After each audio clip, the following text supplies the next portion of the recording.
मलीहा। बात सुनो मेरे मर्द मेरे अब्बास से दूर रहना, बिल्कुल समझी तुम? अम्मी! चुप हो जाओ। खबरदार अगर तुमने आवाज निकाली तो, वरना मैं तुम्हारा यह खूबसूरत चेहरा काट डालूंगी, ठीक है ना? बात सुनो मेरी, तुम मुझे अभी नहीं जानती, लेकिन मैं जानती हूँ कि तुम्हें कैसे बताऊं कि मैं कौन हूं। अब्बास से दूर रहना, वरना मैं कसम खाकर कहती हूँ कि तुम्हारी आंखें निकाल लूंगी।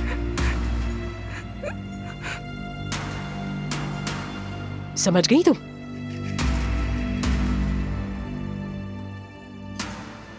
शाबाश लड़की, शाबाश, जल्दी समझ गई तुम।